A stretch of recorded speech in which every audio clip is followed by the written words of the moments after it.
आज प्रधान के रूम में हमारे नए कार्यकाल की यह प्रथम खुली बैठक है, जिसकी तैयारियां हमने लगभग पूरी कर ली है। यह हमारा पंचायत भवन है और अभी हमारे सम्मानित ग्रामवासी व अधिकारीगण इस बैठक के लिए पहुंचने वाले हैं।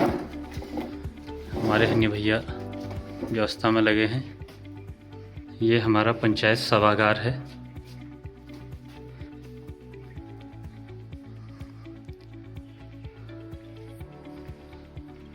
अभी सर्दियां होने के कारण हमने आज की बैठक बाहर ग्राउंड में ही रखी है।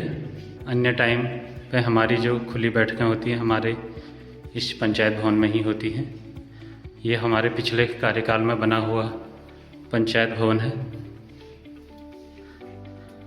यह हमने अपने गांव के बच्चों की स्टडी के लिए एक प्रयास स्वरूप एक छोटा सा पुस्तकालय यहाँ पे बनाया हुआ है, जिसमें प्रमुख पुस्तकें हमने अपने इस अलमीरा में रखी हैं। आज हमने इस खुली बैठक में जिसकी भी जो भी समस्याएं हैं खुल के सबके हमारे इस अधिकारी लोग और हम यहाँ पे बैठे हैं सबके सामने रखनी है। जिसकी कोई समस्या है, शिकायत है या जितने भी विभागों के बारे में आज आपको जो जो लाभ दिए जाते हैं उसके बारे में आप सभी को बताया जाएगा। आप जो भी लाभ उसका लेना चाहते हैं तो आज अपने नाम इसमें प्रस्तावित कर सकते हैं। और कई बार सुनने में आता है, जैसे हम लोग देखते हैं कि जो खुली बैठकें होती हैं इसमें सरलता से हम अपनी बात इस मंच पे रख सकते हैं, लेकिन कई बार क्या होता है हम बाहर दुकानों में हो गया, अपने घर में हो गया, उन बातों को करते हैं। जिसका समाधान यहाँ से होगा उन बातों को घर पे करके कोई फायदा नहीं। तो इसलिए मैं आप सभी से निवेदन करूँगा कि आपकी जो भी समस्या और शंकाएं हैं आप यहाँ खुले मंच पर रखें और जितना हमसे होगा हम उसका निराकरण करने के प्रयास करेंगे। धन्यवाद। और मैं आग्रह करूँगा ग्राम विकास अधिकारी जो हमारी श्वेता मैडम है वो अभिनंदन है। और जैसे कि खुली बैठक हम इसे जैसे कहते हैं GPDP यानी ग्राम पंचायत डेवलपमेंट प्लान, यानी जो इस बैठक का उद्देश्य होता क्या है कि आप इस खुली बैठक में जिन भी चीजों को जो भी समस्याएं बताएंगे, जो भी प्रस्ताव देंगे, उन कामों पर अगले वर्ष काम होता है। तो इस दृष्टि से ये बैठक बहुत महत्वपूर्ण हो जाती है। जैसे आपको लगेगा ना अगले साल में जैसे कोई काम गांव में कोई भी काम अगले साल में अगले वित्तीय वर्ष में ऐसा नहीं हो सकता जो इस रजिस्टर के बाहर हो।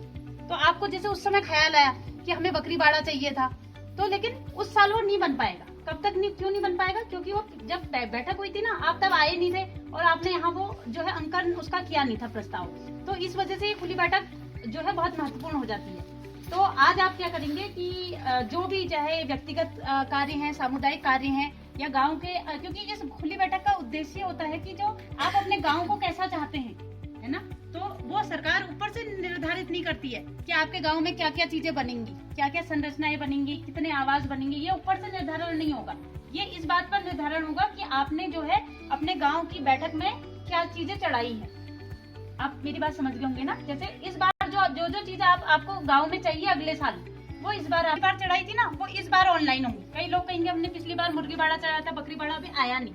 तो इस बार आपके जो प्लान था, जो आपने पिछली बार प्लान लिखा था, उसे पढ़ दिया जाएगा और इस बार आप लोग उस पर मुहर लगा देंगे। हाँ, क्योंकि सब लोगों ने पिछली बार चाहा था हम बनाएंगे, लेकिन इस बार हो सकता है उनकी कई मजबूरियां हैं, वो गौशाला नहीं बनाना चाह रहे, तो वो प्लान जो है आगे जाएगा, यहाँ से ब्लॉक जाएगा, ब्लॉक से जिले में जाएगा।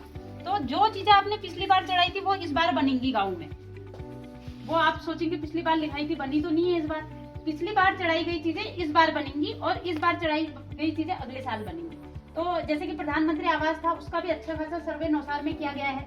अब कुछ लोग ऐसे हैं जिनको बहुत ही इमीडिएट, बहुत तुरंत तत्कालिक जो है आवास की आवश्यकता है, स्पेशली हमारे अनुसूचित जाति वर्ग में, वहाँ मैंने खुद भ्रमण किया तो मुझे लगा उनकी आर्थिक स्थिति फिर भी अभी अंतर है। जो एक समान जो मतलब एक नीति निर्धारण करने वाले हमारे जो पॉलिसी मेकर है, जो उनके दिमाग में था कि एक समानता आए, उसमें अभी भी कहीं ना कहीं जो है अभी वो पीछे रह गए हैं, है ना। तो अटल आवास में भी हम कोशिश करेंगे, उनका अटल आवास में भी अगर वो चाहते हैं कि तत्कालीन आवेदन हो तो आज वो अटल आवास की में अपना नाम लिखा देंगे और उनको, क्योंकि अटल आवास में हम जानते हैं कि 1 साल में लाभ आ जाता है लगभग। अगर इस बार होगा, खुली बैठक का प्रस्ताव बहुत अनिवार्य होता है। ये हमारे ग्राम पंचायत नौसार का बेहद खूबसूरत पंचायत भवन है, जिसे बहुत अच्छे से डेकोरेट किया गया है। इसमें जो है सामाजिक जो बुराइयां हैं उन्हें दूर करने के लिए तरह तरह के संदेश लिखे गए हैं, जिससे जो है इनका प्रचार प्रसार हो सके। ये देखिए, स्वरोजगार अपनाओ, पलायन बचाओ, और शराब से चिंता दूर होना एक भ्रम है, नशे से नाता तोड़ो, अपनों से रिश्ता जोड़ो। इस तरह यहाँ के कल्चर को, पहाड़ी संस्कृति को प्रमोट करने के लिए इन दीवारों पर जो है चित्रण किया गया है। बाकी जो कृषि विभाग की टीम है वो आके एक बार देख लेगी कि इसमें और क्या हो सकता है। देखो क्या ये मेन चीज है ना, जब तक आदमी ग्राउंड में नहीं आएगा तो ऑफिसों में, वहाँ सचिवालयों में, उनमें बैठ के थोड़ी होगी ये समस्या। खाना तो यहीं से है ना हमने। और यहाँ पे तो अच्छी कृषि भूमि भी है ना, और ये कृषि भूमि ऐसा भी नहीं है कि गांव से बहुत दूर इलाके में हो, गांव के बीचों बीच में ये कृषि भूमि है। कोई भी बच्चा अगर रोता था यहीं से, अरे बहुत रूम होगा आओ, खाना बन गया आओ, मतलब घर ही से आवाज होती। उन दिनों तो फोन का था, था नहीं, मतलब इतने नजदीक है खेत। और सुअर तो इतने हो गए, पीवी 25 एक साथ आ रहे। आपने देखा होगा। हाँ, मैंने वो जमीन पूरा देखा था कैसे खराब कर रखा था। सारी जमीन उधेड़ दी। अभी क्या करेगा? एक खेत, एक छोटा सा खेत बाने में 200-250 रुपया लगता है, एक छोटा सा। अच्छा, अब क्या करेगा आदमी? अब किसान भगेगा नहीं।